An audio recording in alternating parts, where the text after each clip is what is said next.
Good afternoon, and welcome to More Than Meets the Eye. I am your host, Blind Prime, and for today I will be talking to you about G.I. Joe Classified Series Deluxe Class Croc-Master with Fiona. Here Croc-Master is, and his lovely crocodile Fiona. Now, this is a crocodile, this isn't an alligator. You know how you know it's a crocodile? Look at its bottom teeth. So when you open his mouth, you got his top teeth, they come down, but his bottom teeth actually pop up above his top teeth. And that is how you know it is a crocodile. Wait, did I do that wrong?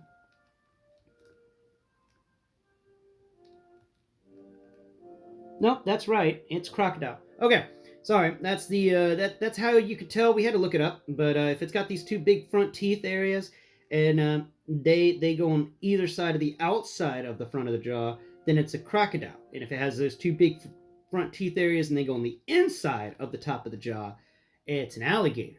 Ooh, learned something. Alligators apparently got a wider muzzle. Or jaw? I don't know. Anyway, we're going to talk about Croc-Master here, the ultimate Florida man. He's even wearing a ghillie-suit, and he has baby gators with him. Baby crocodiles, but, you know, the person at the drive-through window ain't going to know the difference between a crocodile and a gator. All they're going to see is a giant lizard flying at them. So that's what he's got going on right now, and we're going to talk about his accessories. So I got in his hand here the submachine gun that comes with the Alley Viper, because I thought it was a good fit for this guy. Now, getting the submachine gun out of his hand is a different story. Get it out of your hand. We're going to set the submachine gun over here off to the side and knock over the bat, because why not? We're starting par for the course for a Blind Prime review on G.I. Joe Classified figures. Be prepared for more of them being knocked over accidentally. Hashtag blind people problems. Okay, so we'll talk about the accessories that he comes with that aren't on his person, and then we're going to move over to his accessories on his person. First accessory we'll talk about not on his person is this awesome whip. Now, I've got the ability to not knock over Beachhead. There we go, Beachhead. And I've got the Lego pad right here. We're just going to set the Lego pad. You see how I do these things? You see? I'm just cursed. Some witch somewhere is laughing. They're like, yes, excellent. My curse is working. Okay, so his whip from handle to tip, when stretched out, is 16 studs long. You know, that's not... Is that right? Wait a second. No, it's 27 studs long. 27 studs long. That's pretty cool. Come here, Croc-Master. We need to... You've not had an easy time of it. Every time you fall over, that bit gets a little looser. That's not good. Okay, stay. Or you could just stay right. Stay. Thank you.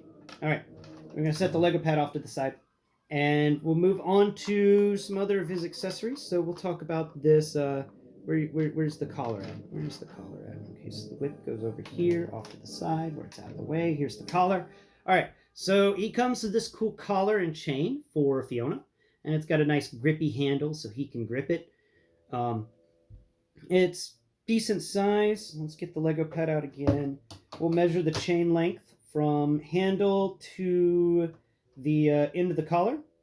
From handle to collar, we've got, and we're not measuring the collar because the collar doesn't count, 16 studs. That one is 16 studs in length. So that is a 16 stud long. This is about the size of some Transformers. So to put this collar on, you just kind of slightly pick up your Fiona, and then you slip. You don't let the collar knock over your G.I. Joe Classified figures, and then you slip it over her head. Now you can do this two different ways. You can either slip it over with the spike, with majority of the spikes kind of going in the downward position, or you can kind of spin it around and put the majority of the spikes in the upward position. Either way, it does restrict how far her jaw can open. It doesn't open all the way whenever the collar's in place, and honestly, that's a safety feature. You don't want your crocodile pet opening its mouth too wide. This collar and chain has spikes on the collar. The collar does have texture of what feels like leather, and these are cool spikes. And also, they did a good job with this chain. You would think that, it wouldn't be as flexible as it is, being not made of individual linked chains. But it is pretty flexible, and it allows for some, opportunities for posability. I appreciate this. It's not just a stiff chain. You can actually, move the figure around a bit with this chain and have it move with the figure. So that's really good. I really like it. I think that is an excellent accessory addition. I'm going to set this off over here to the side with the whip. And next accessory on the chopping block is the meat hook.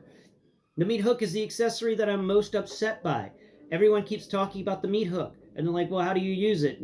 But no one's really described the meat hook to me, at least in the review sense. So I'm going to describe it to you today. So the meat hook is a big old meat hook. It looks like, Captain Hook's ultimate hook hand, and it comes up here to a handle that goes sideways before connecting to a U-shaped apparatus that connects to the hook. The handle is got wood texture. That feels like wood texture in there, and it does have like bolts on either side of it holding it into place. That's really cool. I like that. What I don't like about it is that the handle is so close to the hook. Now, when I've seen these types of feeding apparatus for alligators here in Florida, they have this type of hook on the end of a stick. And what you do is you can have the stick give yourself a good 2 or 3 feet away from the crocodile's mouth or alligator's mouth, because these guys can actually move pretty freaking fast, and their heads can get a good distance. So putting your hand that close to the thing that the crocodile's gonna eat just doesn't sound right. It sounds like you needed a stick here. So this is the accessory I'm most upset with. I like the least, but it's also an accessory that is kind of neat for martial combat. You can kind of shove it into his hand here. Come on. You got to get always aggressive with these hands on the GI Joes. So yeah, you can put it in his hand, and then he can wield it and use it to slice up Joes with. But honestly, his best option would be you know reenacting horror movies and just coming up from the water and putting the spike over somebody's head and just dragging up their middle section. That's how the spike is best utilized, the meat hook. You just bring it over somebody's shoulder and drag it up their middle. That's terrifying. You didn't even know this guy was under the water there because he's wearing this gilly-suit. All right, now we're going to talk about the gilly-suit and what this guy has on his person. And then we're going to move over to the little crocodiles and Fiona herself. So this gilly-suit he wears has a surprise to it, and it's that he's got this breathing apparatus. He's got a respirator on, and he's got an air tank on his back. But you can remove them. Yes, you can. And here's the air tank and the hose that connects to his regulator. And this breathing tank has got a nice smooth texture, like a steel texture to it. It's got they did a good job designing the apparatus that were to connect to the air tank itself. There's even a nozzle there so that he can turn it. You open it all the way, and then you give it a half turn in reverse. And so, half turn closing. At least that's the way we did it in scuba diving. You opened it all the way, and then you gave it a good half turn. You never wanted to just leave it open all the way. Anyway, so the hose here has got a neoprene style fabric to it. It means it's one of those rubber hoses that's actually covered in a protective little sleeve to make sure that it doesn't get snagged or something breaks on it. Most likely this is Kevlar to stop anything from biting through the hose that connects to his mouth. And then there's a little bitty pin on the end of that little connector, and it connects right into his mouth. And we turn around on his back, and we got the little bitty hole. It's in the same place as you would for the backpacks and stuff. It's right in the general location, and then it stretches over his shoulder and just plugs right into his regulator on his head. That's pretty good. I like that. And of course, you can get good rotation with his head, and we'll talk about that when we get into the figure itself. Let's move over to his revolver. Now he's got basically a Colt 45 revolver.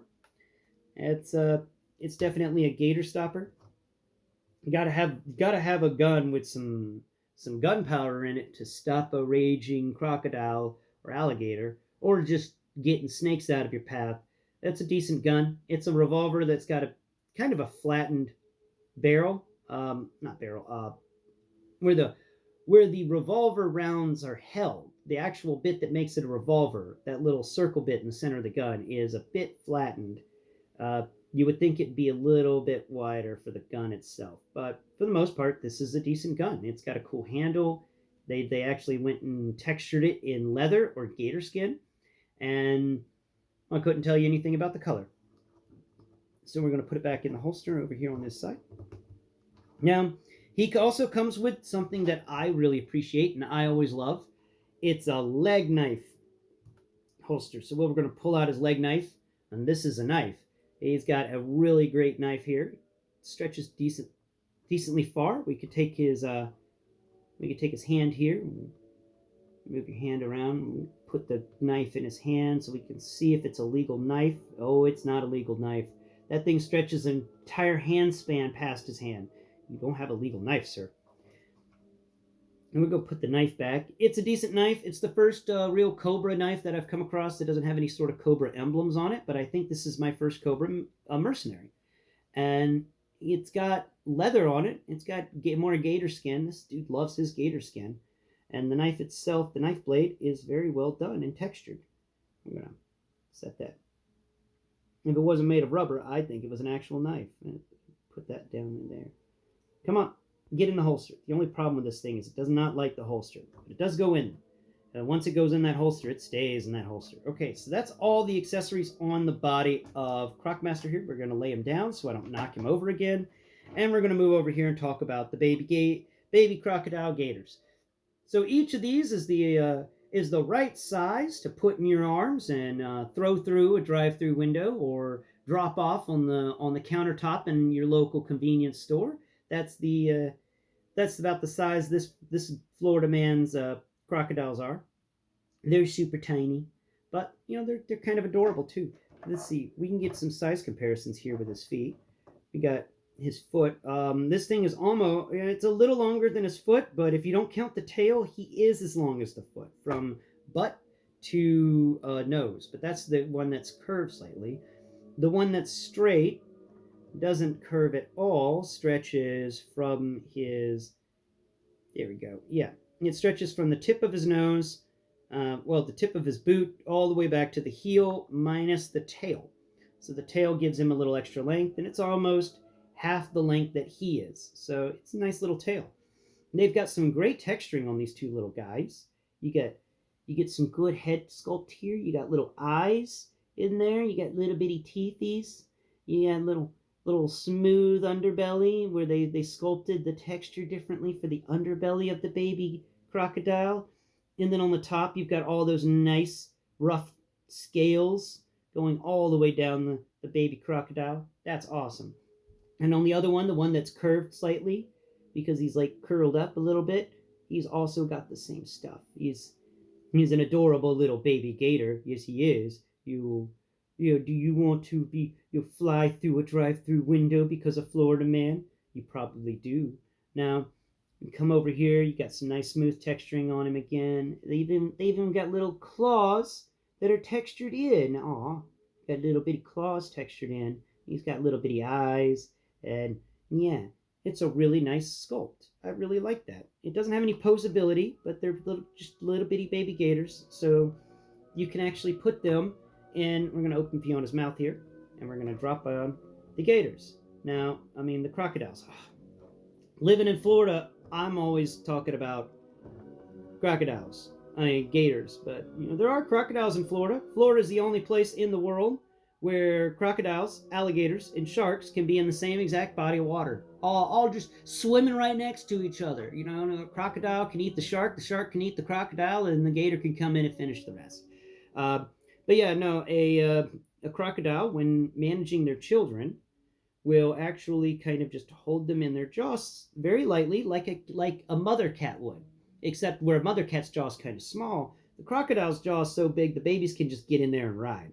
And then they can stick their little heads out the sides and look around and see what's going on and not worry about being hurt, because nobody's going to screw with a giant crocodile that's got two baby crocodiles in its mouth. Nothing in the animal kingdom is going to screw with that. That is the ultimate, oh, don't mess with that kind of approach. So we could put both of the gators off to the side, and we'll set Croc-Master off to the side, and we'll talk about Fiona, and then we're going to get into Croc-Master and talk about all of his articulation and his molding after we're done with Fiona's molding and articulation. Because Fiona, okay, I thought Timber was a great animal action figure. I thought Freedom was excellent. Freedom was really cool. Freedom and Timber both were excellent action figures when it came to animals. But Fiona here, Fiona's done raised the bar.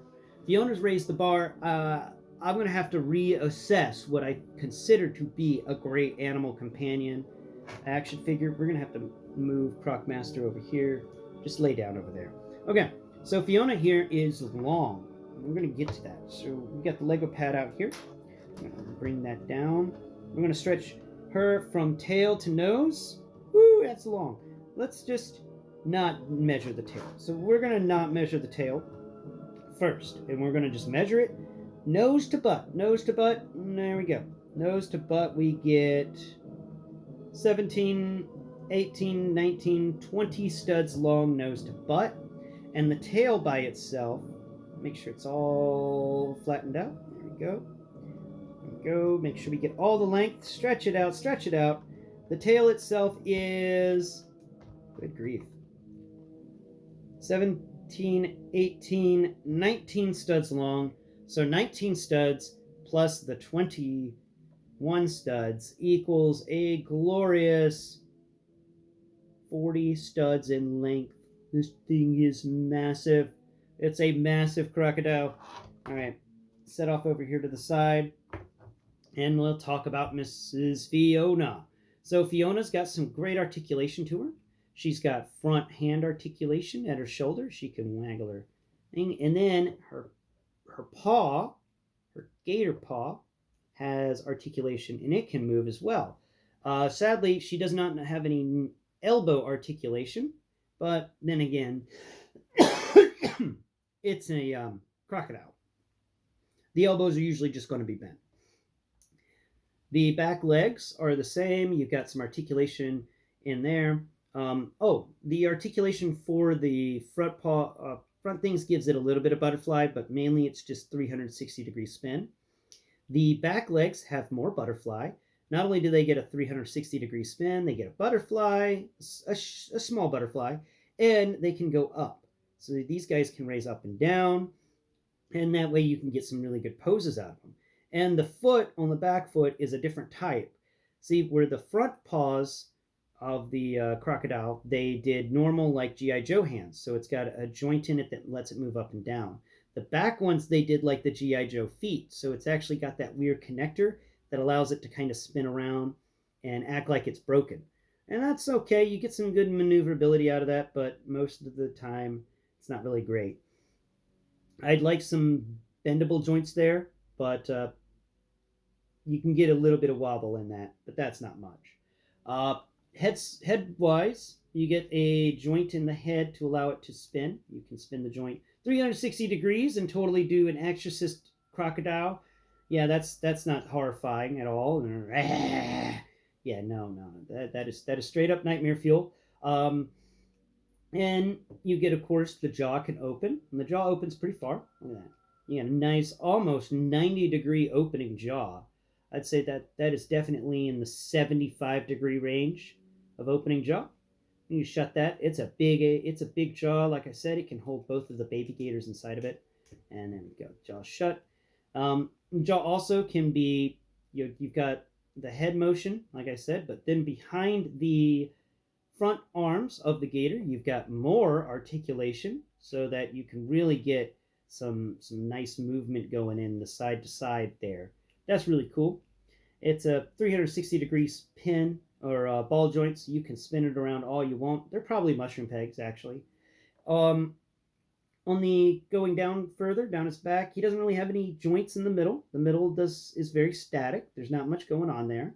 And then the legs, of course, we talked about. And then the tail has a mushroom peg and allows it to do all sorts of things.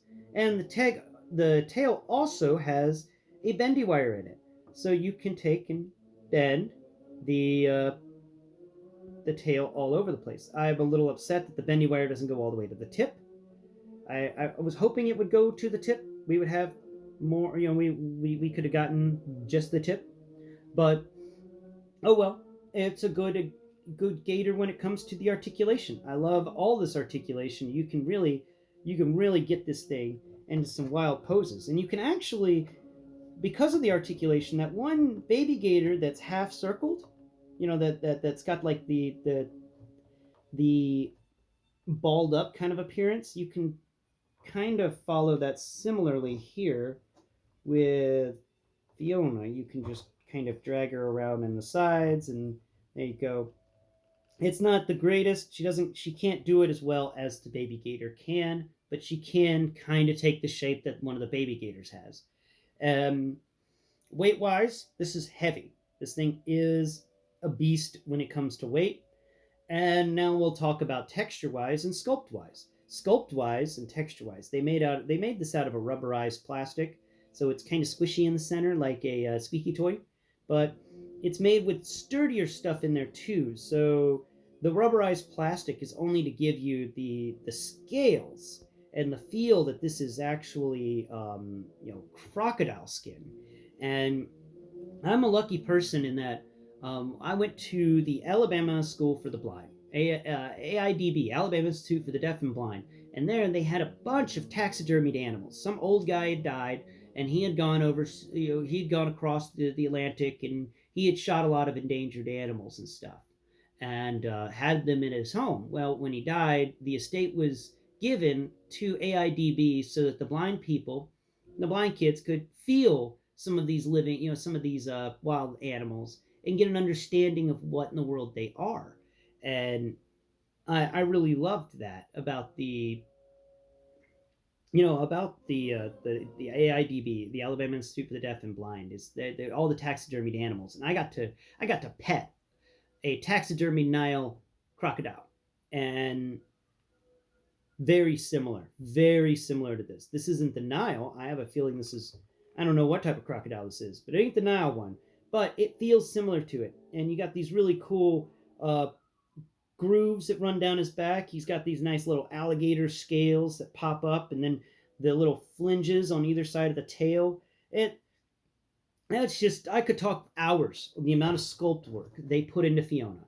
I recommend Fiona. Every one of the teeth are sculpted. Every one of the teeth are sculpted. Just wow, just wow. So that's Fiona. I'm going to stop talking about Fiona before I keep talking about Fiona. But that's Fiona. Fiona is awesome.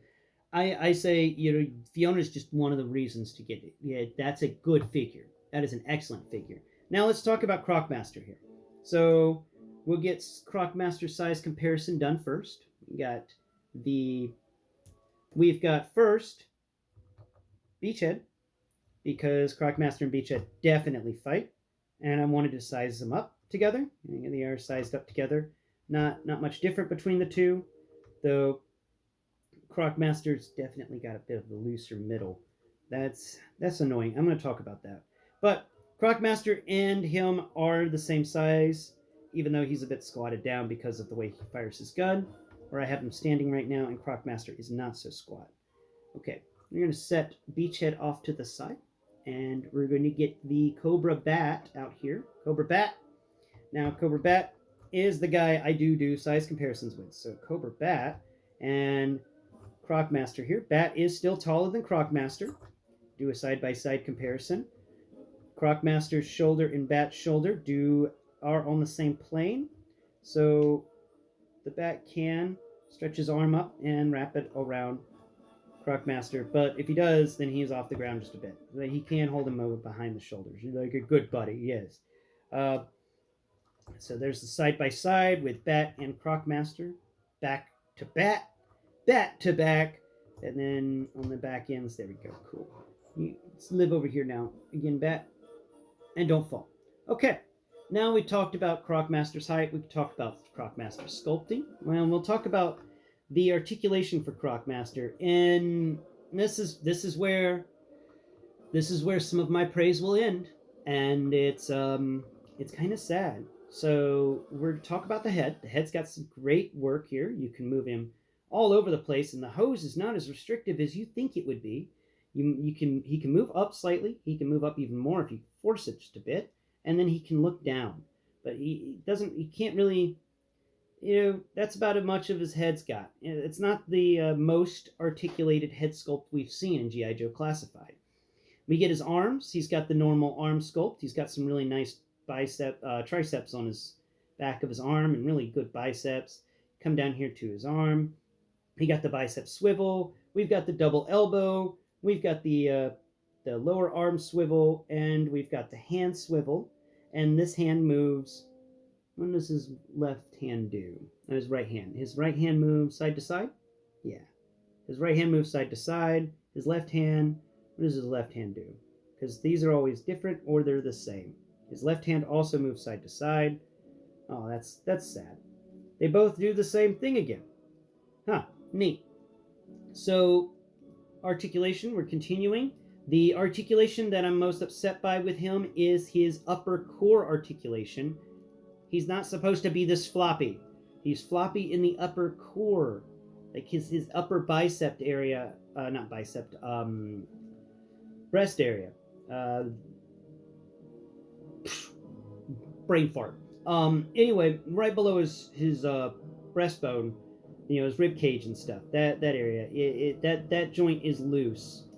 It's not as tight as I would like it to be. Though it does get tight whenever you move it into another position, but when you keep it at home rest position, like normal, it's loose. But you can tighten it, you can bring it to the back, but that's also kind of loose. There's just something loose in there. Now we come to his midsection, and we can't get the same types of bendable stuff that we could with the heavy artillery roadblock we just discussed. And even Beachhead's got more articulation there than the let's see. No, you don't, do you? No. I thought Beachhead had more articulation there. Well, actually, yeah, he does kind of. It's just hidden by that armor. So Beachhead's got more articulation in his midsection. The Bat does that same thing with the forward and backward, but yeah, no, the Bat doesn't have as much articulation in his midsection either. So that's his midsection. We get down to his legs. His legs do the normal thing that all G.I. Joe Classified legs do, and then his knees are double jointed. He does have the double jointed knees. He can kick himself in the butt. I'm kicking my own ass. I love that Porter Liar. Yeah, and we come down to his feet, and his feet's got the normal G.I. Joe Classified look.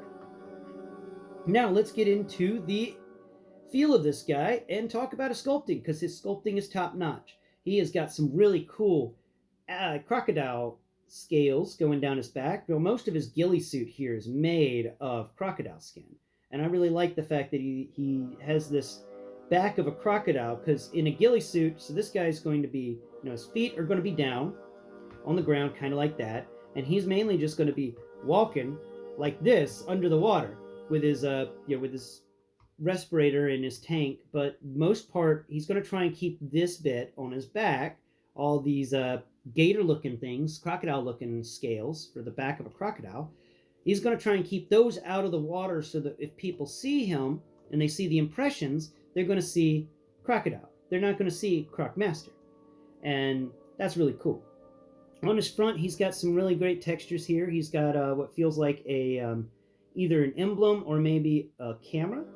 And it's just all very skin-tight, armor-ish kind of things. I bet you it's Kevlar mixed with gator skin, or crocodile skin, so that he doesn't get something doesn't bite through his armor here. He's got a really cool emblem there. It's a big circle that's flat. It doesn't have much texture to it, so I couldn't tell you what it is. His arms do have something different on the arms. One arm, his right arm's got this smooth bracer on it. That's it. It's just got this big smooth bracer, in which I'm assuming stops a crocodile from accidentally consuming his arm. And then on the other side, we actually have a rougher bracer that feels like it's got metal bits and stuff entwined with it. And this is definitely the hand you feed the crocodile with. This is the hand that you hope the crocodile doesn't bite, but you wear armor to make sure that if it does bite it, it's not going to, remove it. This is the hand that the crocodile's going to bite it. So if you were going to use a stupid short feeding hook for your crocodile, then it is advisable you use this hand. This glove is thick. It's got metal bits in it. You can feel like it's mix of leather, chainmail, and most likely alligator skin. I guess all the leather on this is alligator skin. That's the arms and the hands. And we come down to the chest. You got that nice texture, like I said. You got a cool belt. Come over here to his gun belt. And his gun belt is, his gun holster is made out of smooth leather, like a suede style leather, or it's a composite material so it doesn't get damaged in all of the water that he swims in, because he does not swim in good water. He swims in brackish water. And pop up that G.I. Joe pop-up hinge thing on the hip. And we come down to the legs. We've got really, really nice leather chaps going on here. He's got leather pants all the way down. This guy is just, he's out for sound with the amount of crocodile skin he's wearing. Come down to his holster. His holster for his boot knife is also crocodile skin. And then you come to his feet, and his boots are just crocodile skin all the way. That is just nice. That is a nice texture. This guy's got wonderful textures to him, just like Fiona. This guy is an excellent action figure. If you're a blind person and you want something to feel, this is it. This guy's got it all. And he's really, really well posable. So you can get some good poses from him. And, he's just top notch. The only the only negative I have with this guy is the looseness in the upper joint area. Other than that, I don't really have any problems with him. I think this is an excellent figure. And actually, no, wait. I do have one. I do have one problem. I don't like the boots. You know how I feel about the tread, and when they don't have tread on the bottom of their feet, that does upset me. Especially whenever this guy's walking around in swamps and stuff, and he needs that tread to keep his footing. This is non-treaded, and that's a little upsetting. I know they're kind of cowboy boots feeling things, but still, man, put some tread on the bottom of your shoes. Good grief. All right. Well, I'm Blind Prime, and you've been watching the More Than Meets the Eye episode. I hope you've enjoyed the episode, and please tune in next Prime. We'll talk about something new. Please hit that like button, share it, subscribe if you want to subscribe. And, I have a TikTok. So if you want to find me on TikTok, just look up my username for YouTube, and that's my TikTok username. I didn't screw it up this time like I did with the Twitter. And my Twitter's still going strong. If you want to, talk to me directly or anything like that,